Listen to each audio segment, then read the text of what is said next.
Well, everyone, welcome back to a very exciting episode of the Storybox podcast. Today, my friends, I'm delighted to welcome Anthony Trucks, Truck Stop Trucks, to the Storybox, as he's known as.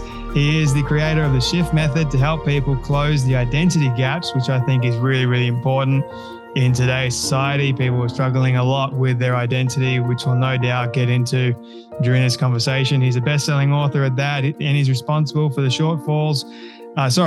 identity gaps, which are responsible for the shortfalls on people's paths to success. Anthony is a loving father, husband, and a man of faith. I'm a man of faith myself, as well as a passionate dog dad, which I love as well because I've got a beautiful German Shepherd with his family in Walnut Creek, California. He is a speaker, host of the All Shift podcast, and he's a former NFL player at that, and he's been on American Ninja Warrior too. Just the add to the ever-growing list. Anthony, my friend, can I welcome you so much to the Storybox podcast today? I appreciate it, man. I'm happy to be here. Maybe I am some people's cause for the shortfalls. I don't know. Maybe my kids will tell you that. They'll be like, this guy, he ruined my life because he was hard on me. No, I don't know. I'm kidding. I don't think that at all, my friend. Nah, I'm playing around. I think you're awesome. I think the message you are promoting to my generation and just people in general is much needed. But the very first question I have for you, man, is how you doing? How's things in your neck of the woods? How's life going? You got busy time. I think you released a book last year as well. Yeah. I released a book. I'm in what I call season of debt. Here's what I have. I have Cadillac problems. In America, we have these vehicles called Cadillacs. They're really smooth, man. And so when a car drives on the road, same car, right? But some cars have less comfortable shocks. You feel the whole vibrations and speed bumps and all that kind of stuff. Whereas in a Cadillac, it's pretty smooth. So I say that to say I have no shortage of problems, but I have the shocks to handle it. And I have a great life, man. I got a great wife who does some cool things. I get to be proud of her. I got a son in college, or what you guys would call university, his freshman year. And he's doing his thing, running track at University of Oregon, mine and my wife's alma mater. I have twins that are doing sports. One's running track, my daughter, my other son's playing football. And I have a business I run where I get to travel and talk and speak and share. And it's awesome, man. I got a cool life. It didn't start this way. It wasn't always this great, but I've created something amazing. What do you mean by it didn't always start this way? You didn't just wake up and all of a sudden this is your amazing life in front of you? Yeah. No, there's no way that happened. I think there are some people that have lives like that, but I think the ones that have the ability to have grit under control and to have a certain level of self-control, honestly, or work ethic, there is something we all went through at some point in time that hardened us, man, that like steel, there's something that hardens you to a level to where you can withstand, but it's not hard in terms of like angry and mean to the world.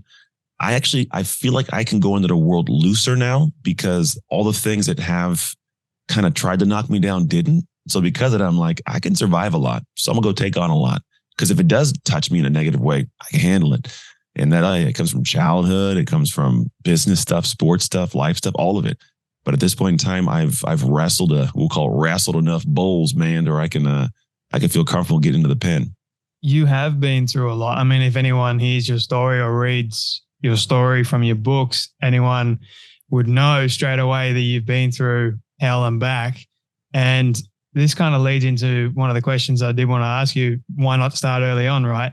Which is, what goes through your mind when you see or hear someone that is playing the victim role when they've really got nothing to be playing the victim role about?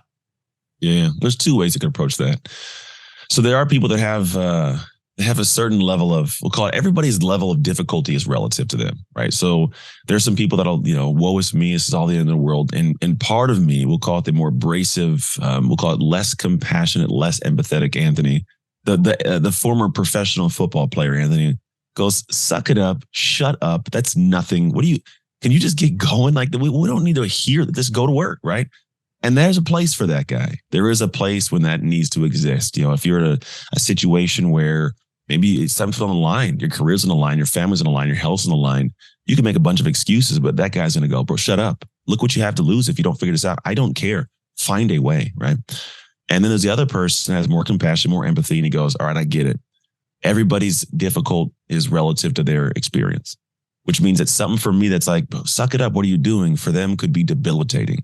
And so I'd say I answer that in two ways of two different perspectives. One side's going to be, you really need to figure it out, and I can coddle you and make you feel good about yourself and leave you there. Or I can say, get up and get going. And in both those cases, I have to take into account that for the person this is killing them and it's the hardest they've ever done, they might need a little more grace and compassion to get through it.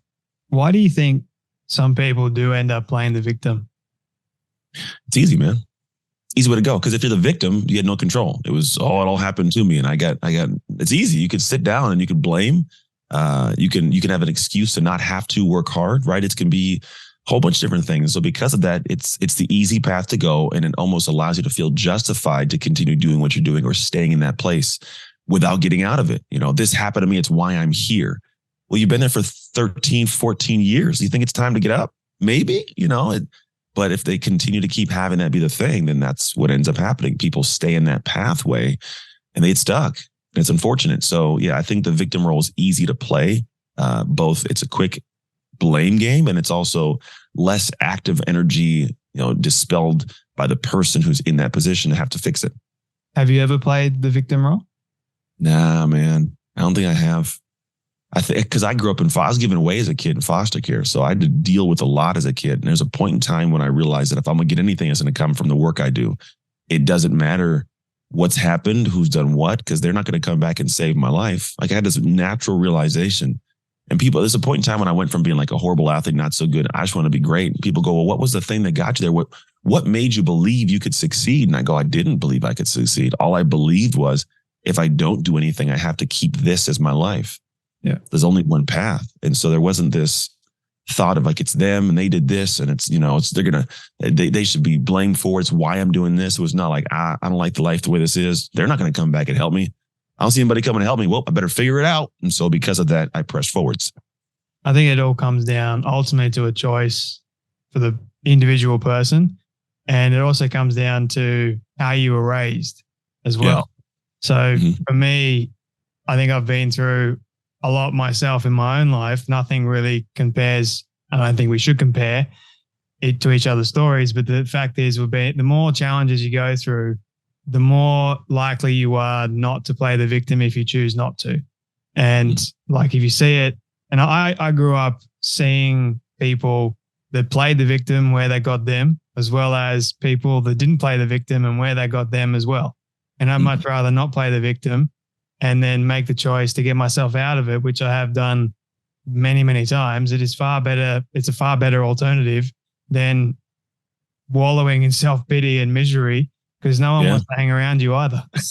No, it's all funky, man. It's crazy to think that people assume that at some point in time, the feeling's going to stop.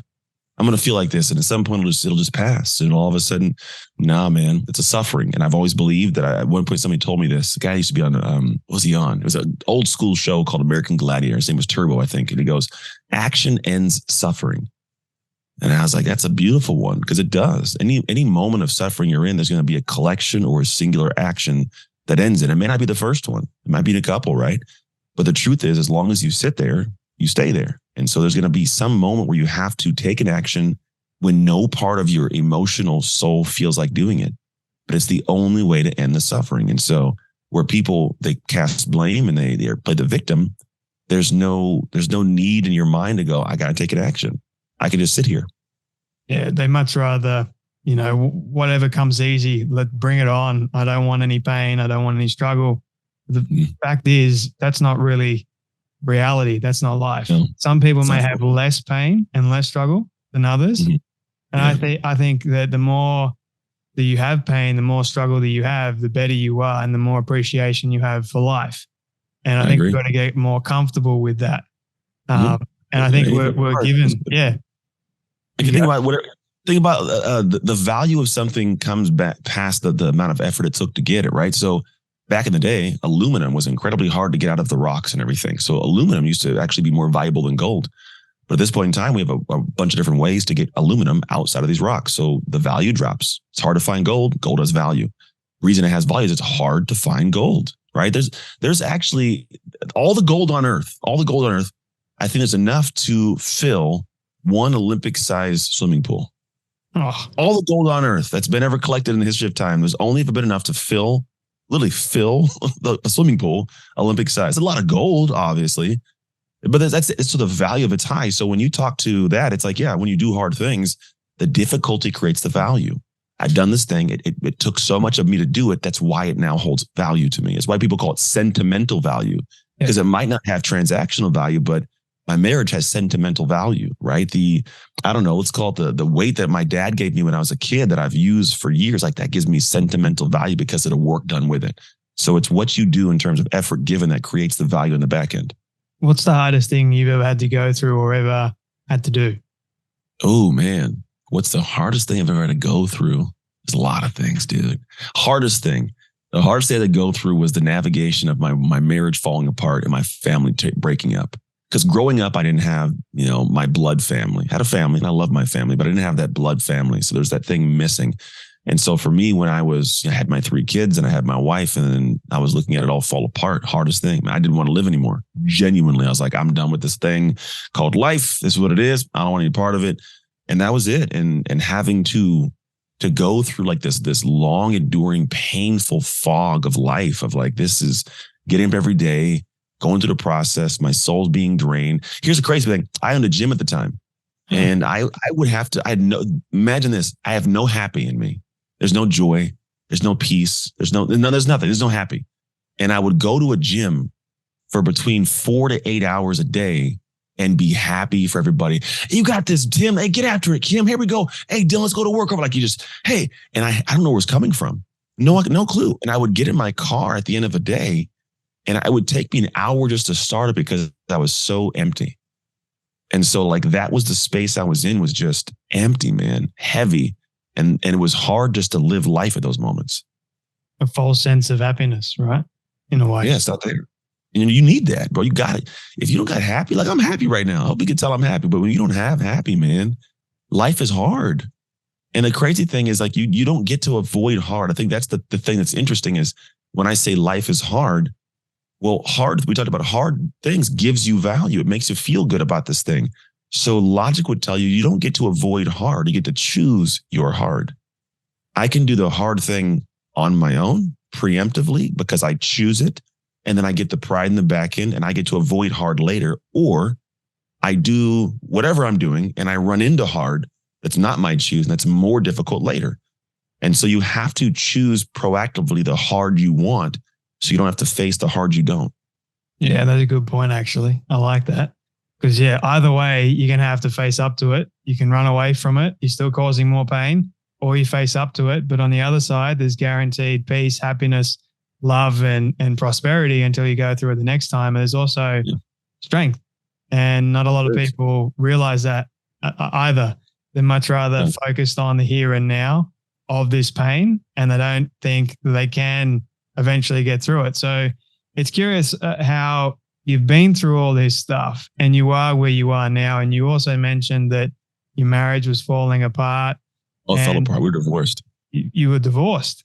Okay. Yeah, 3 years. Can you share the story behind that if you're comfortable with it? I'm going to cover everything, man. I'll tell you everything. I'll tell you whatever you want to know, ask me. I have yet to tell anybody no. I may answer like in a politician way, but I answer the questions. Not often. I tell the truth, man. I let it all fly. I seriously do things where a lot of people in my life go, wow, you just said that, didn't you? And I go, yeah, because I know who I am. And the rest, they say, live your life in a way to where if someone said anything bad about you, no one would believe them. That's how I've always lived my life. I do things in the light and the dark that are all capable of being seen in the light, because I believe what you do in the dark comes to the light. And so I've always lived my life in that manner. So you can ask any questions. In this window of time here, marriage falls apart. And I'm sitting at home, man, just kind of going through the motions of trying to figure out what the world is supposed to do. Because I think when people have something you've been in for a long time, I was high school sweethearts, we have kids together. Like I'm not used to being alone at all. I'm not used to being by myself since I was 16 years old. I was always in a relationship from 16. So it's like 10 years, you know what I mean? And I get to this point where I'm single and like, I don't want to be alone and I don't know how to navigate this. So I'd start dating women and have multiple partners. And here's the great thing is I'm a man of faith. And at this time in my life, I was the farthest from it I'd ever been. I was not living a life that was in congruence with my faith. I felt guilty going to church because like, I'm not living right for this, and didn't do any drugs or any craziness like that. But, I'd party and hang out and be with women, and that was the world. And it was like this thing where I didn't feel comfortable or confident in my own skin because I was trying to plug a hole. You ever heard of Viktor Frankl's Man's Search for Meaning? Yeah, I've got it on my bookshelf. I love it. It's one of my favorite books. Yeah, he talks about an existential vacuum. Yep. It's like a gaping hole. And what we do, we try to plug the hole with stuff, right? The distractions, the men, the women, the drugs, the alcohol, the parties, the travel, the trips, the Instagram pictures. We try and plug this hole with stuff that'll never fill it. And so what ends up happening is you start shoving things in that don't belong in your life. And that was the way I was living. And so we were separate for a good chunk of time. I was blaming her for the marriage falling apart. She was blaming me for the marriage. I wasn't a present dad. My businesses were trash. I was barely getting by. At one point, I had to scrape together change to pay the rent at my condo. I'm not joking when I say change. I emptied every penny out of my car's cup holder. That's where it was at in a business. This is after the NFL, dude. I was broke. I had to go get money out of the cup holder. Dude, I was crazy. And I get to this point in life where I'm like, this is not a good life, man. And what happened was I woke up one day, like New Year's Day, January 2016. And bro, I just looked in the mirror. I was like, I don't like this man. I borderline hated the guy. He's living his life that was incongruent with his words and what his mom had raised him to be. My kids should never in any way emulate me or want to be like me or be with a person like me. My mom, who had passed, would never be okay with this. And there's no way that faith-wise, my God's going to let me into his home. So I was like, this is not a life I can continue living in this way.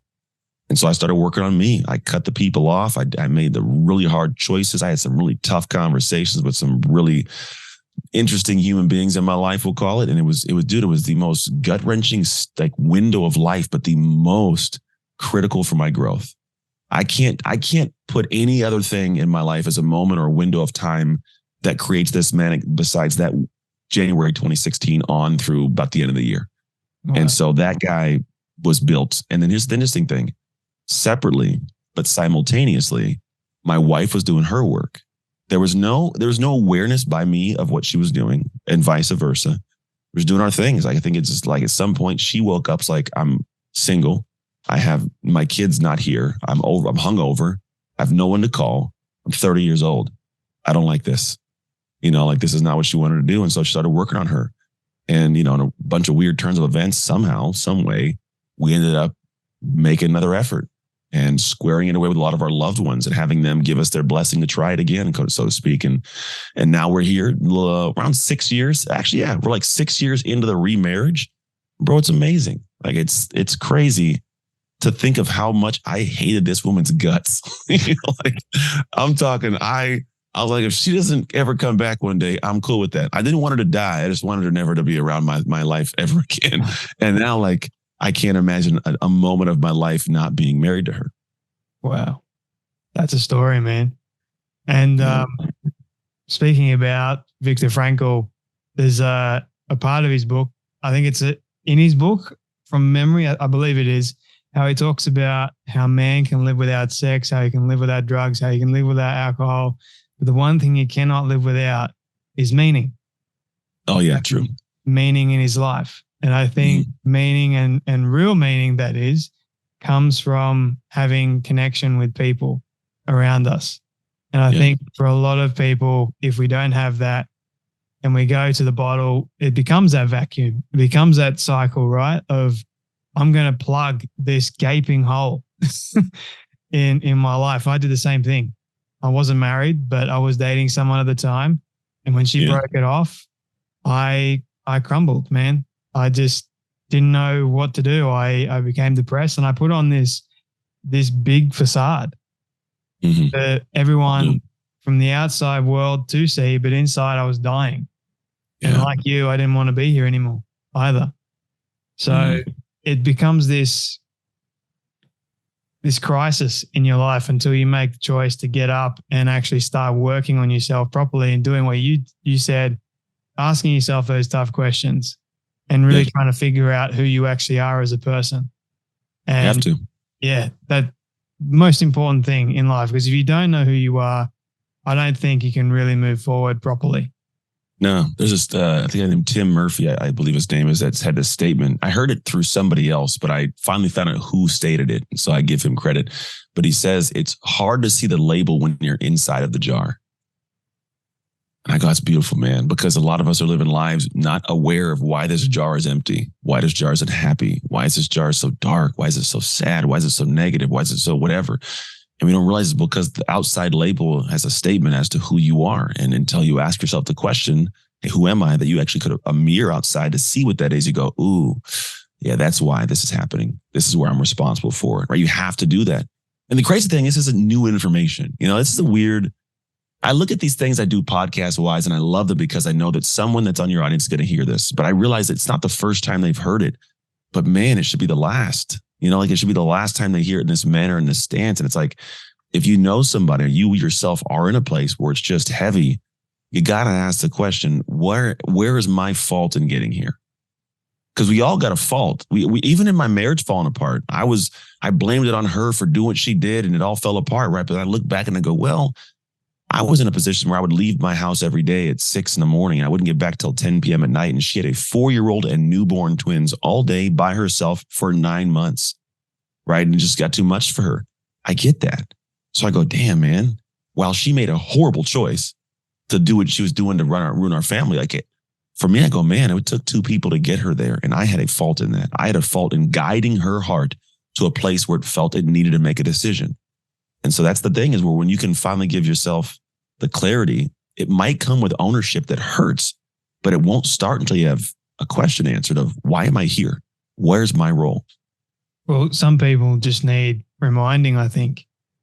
And yeah, it could help.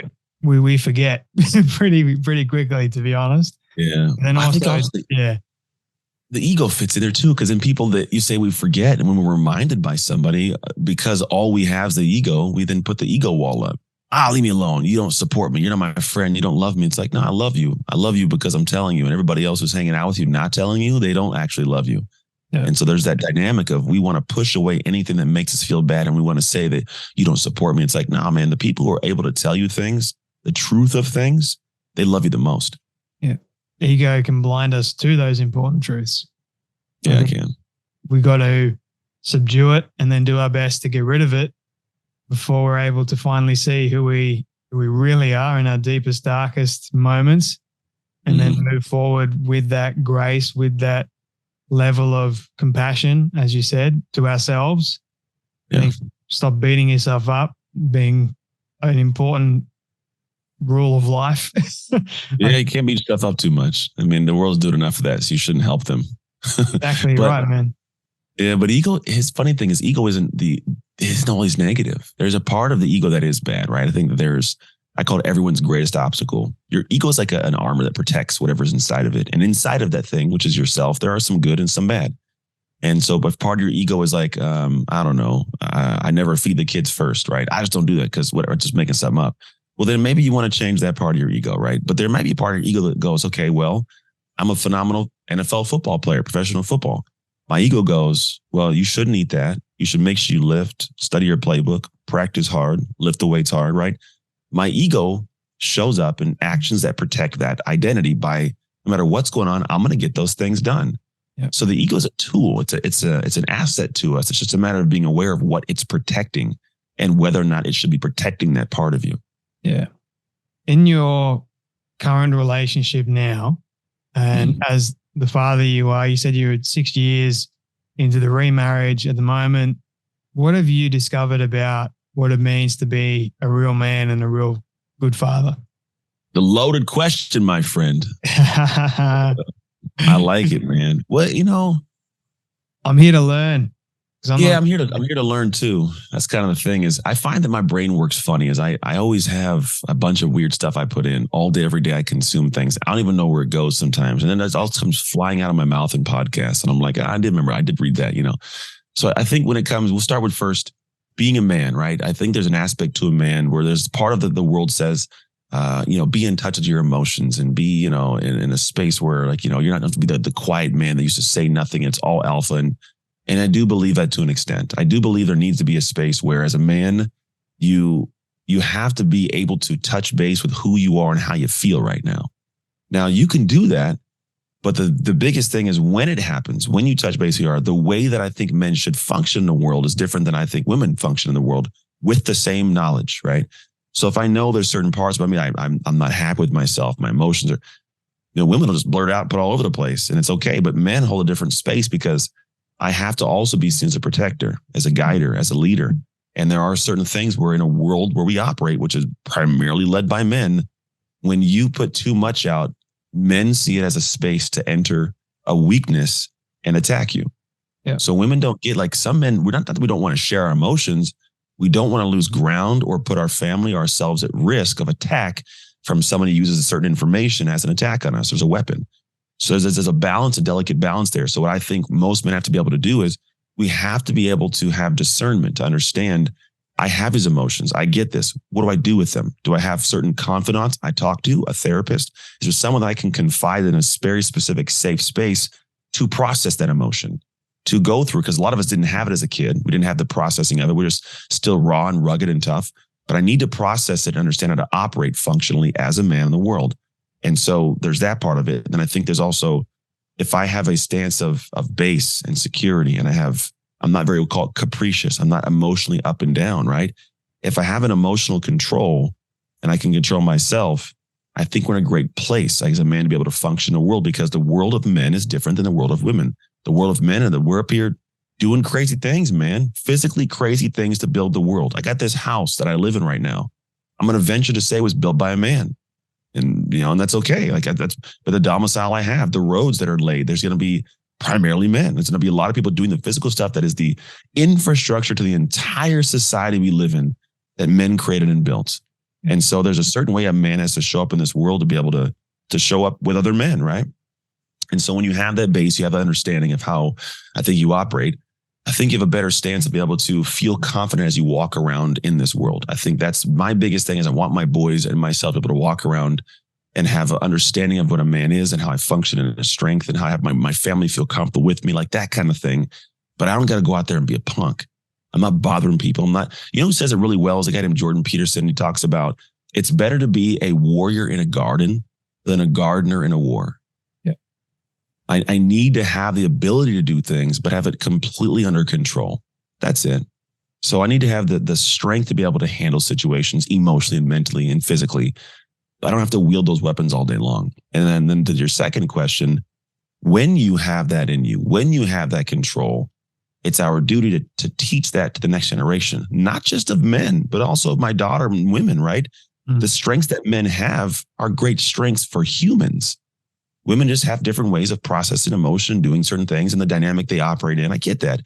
But my daughter should have confidence. She should have the strength, the will to drive to be the best she can be, right? She shouldn't be, I guess, deterred and her emotions skewed by the world of makeup and body images of what we have little teenage girls should wear, and like dresses and go to the dance and kiss the boy. Like, if she doesn't want to do it, she should have to do it, right? And it should be a thing that's her choice. And she should have confidence and strength to be able to manage that. If she wants to go and build something with her hands, I'll teach you how, right? But I want that lesson to be pushed on more than the lesson that I believe puts men at jeopardy in the world, which is toxic masculinity. You could be too masculine. And what we start doing on our TV nowadays, if you watch most TV shows, the men are bumbling idiots. Yep. We're just stupid. And it's like, but that's not the reality of life. There are very few men I look at and I notice in my life that operate like the things I see on TV anymore. And the crazy thing is that's what feels more comfortable, because you can't be too masculine. But then when we have an emergency, who you calling? The fireman, the police officer, the paramedic, they're typically men, primarily, not always, but obviously by any means. But there's that dynamic where that's what our world still needs. And those guys existing is not a attack on anything in any way. They are the saviors in some aspects of our society. So allowing them to be that without telling them they're bad is a big, big thing we have to be able to do as the world and men, and realize that there are also going to be dynamics where some men are more feminine. They have feminine, and that's okay. The world needs them too, right? There's just certain aspects of letting it be. And so I try to make sure that I try to embody a compassionate, empathetic man who also has a stance that I feel confident about. I can show up in the world and be very protective of the world that's around me. And then teach my sons, because it's my duty to raise the next generation to be prepared for their world. It won't be my world. That's the crazy thing is I'm raising kids for a world I'll never live in. Like I'll live in it, you know what I mean? But like not the same way they will.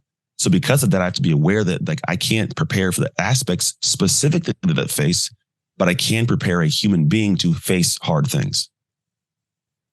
Yeah. Masculinity is ultimately under attack in the new world that is being created right in front of us. It's tough. And I was watching, and the reason why a lot of men actually go to Jordan Peterson in the first place is because he appeals to them, because they don't know where else to turn. And his message is, what will we do without men? Mm-hmm. Seriously, what will we do? And it comes from a guy that's not a burly man. I think that's the most beautiful part about it. It's not like some alpha former Navy SEAL. He's this dude that has logic. And he's like, hey, I was a psychologist and I'll talk you through why we need to have masculine men. But I wouldn't look at him and go, super masculine guy. Right? That's almost the beautiful part about it all. Yeah, I wouldn't look at him as being a soldier in the war, so to speak. I look at him as being someone of wise character, to be honest. Yeah. Someone like a philosopher. He's a whole different monster, but like he knows who he is and he has struggled as well, like personal attacks that he's been through. So I think in our society today, it is our job as men to understand that there are the feminine, there are the masculine, but not create a toxic environment that is going to make both sides feel like they don't have a place. That's what they're doing. Not the case. Yeah, it shouldn't be. It's not the case, though. Everybody has a place, man. Yeah. Everybody has a place, but some people's, I think this is why a lot of the world's adjusting reality to an extent, because everybody has to feel like they should have to do less work to be able to live in complete peace. And I don't know if that's ever been the world. You know, some people have to work harder to have the same level of peace and success. I had to work vastly harder than a lot of my counterparts from we'll call it an ethnic standpoint, racially, right? From a socioeconomic status, like all that. I had to fight from a whole different place. And so there's a reality to it. And I don't battle the reality. I go, well, where do I have to step up? Because at the same time, I have strengths within that same world. Like I was a better athlete all around. I have different wits about me and skill sets from the hardships. So like the world that I live in is really the same exact world as most people. The reason I can thrive is because I'm not sitting back like we talked about before. I'm not playing a victim role. I go, hey, I may have to do more work in a certain direction than somebody else may have to do. And that's just the reality of it. So I'm not going to complain at the rules of the game. I'm going to get good at the game. Yeah. Finishing up this conversation, man, I've loved it. And I could speak to you for a lot longer, believe you me. What are you excited about right now? Like what's happening in your life that you most excited about? I'm excited about my family, man. I have a creepy sense of like, I'll give the beginning of this. I used to have this draw and allure that was intoxicating to create for my business, to make a course, to do the video, to be on stage. I mean, legitimately intoxicating. I couldn't get away. The laptop was always in my hand. Phone was always in my hand. And now that is over a lot of hard work and some very specific like experiences, I have the reverse happen to where I have an intoxication to be with my family. Like when we get done, I'm going to get my kids and I'm probably not going to even step foot in this office again. And I'm not even going to think about it. I'm a football coach. I'm strength training coach. I'm just a dad with the rest of the dads, man. None of this matters to me at the same level as my kids right now. And so, but while I'm here, it's the same thing. I know that when they're gone, I'm immersed in this world of helping people any way I can with words or thoughts or new perspectives to move their life forwards. And so like what I'm excited about is my kids growing up and me be able to sit at some point as an old fogey dude on the chair and then the grandkids going, man, Grandpa got so many cool stories. We go to Grandpa's house and like being at Christmas and looking at all the human beings that have come from my lineage, you know, my grandkids, their kids, whatever it might be, like, you know, cousins, uncles, in-laws, wives, husbands, all that. I want all of that, man. I'm excited for that. And then on the career professional side, I'm excited to see what we have this new thing coming out. It's a new way to look at the perspective of identity that I work on. Because I believe that your identity is who you are when you're shining in the light, right? but you cannot shine the light unless you've worked in the dark. And I call it dark work. Yeah. Like you got to go do dark work. It's that unseen, unsexy, unsupported, difficult stuff that when you've done it, it rewires to your core, literally at a psychological level, your identity. I do this thing, I come out, I emerge as somebody different.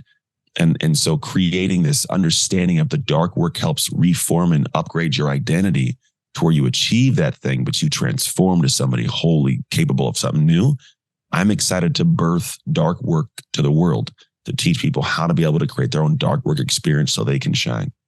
That is really exciting and needed and needful in today's day and age, especially. But I like how your team, when we're trying to schedule this, I like how they're protective of your time past 3 p.m. I know I'm here in Australia and trying to organize things. For me, early is late for you. So I love how you were able to make, or both able to make early time. But the fact that you valued your kids, I respected that. I'm like, man, that is, we need more people that would actually be guarded over their time and not work past that and actually value family if they've got it. So Otherwise, don't be a workaholic like me, people. It's not good. I mean, there's a window of time for it. That's what I'm saying. Sometimes you have to have gone through it to understand it doesn't have the power you think it does. Yeah. So it's okay. I think people want it, because if not, then you'd always wonder, what is it like? I just know what I lost and what wasn't present and how I didn't have what I wanted when I did it. So when I'm in a moment and 3 o'clock pops up and someone's go up, no, without even processing, my gut goes, nope, nah. Like, it's just, so at this point, when you said that, I'm like, I don't know why it's so hard for people. But then I go, oh wait, yeah, it was almost impossible for me. So I get it. Yeah. Yeah. This has been a hugely valuable conversation for myself, and I have no doubt my audience is going to love it. For many, many more conversations to come, my friend, there's so many things that I do want to ask you. But my final question for you, this is my all-time favorite question. I love asking all my guests at the very end. It is a hypothetical one. I think you sort of touched on it a moment ago, but we'll see how your answer goes this time.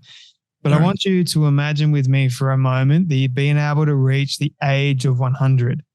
All your friends and your family have decided to put together a film for you of everything you've ever said and everything you've ever done. Don't ask me how in the world they got it all. We'll call it magic for the sake of argument.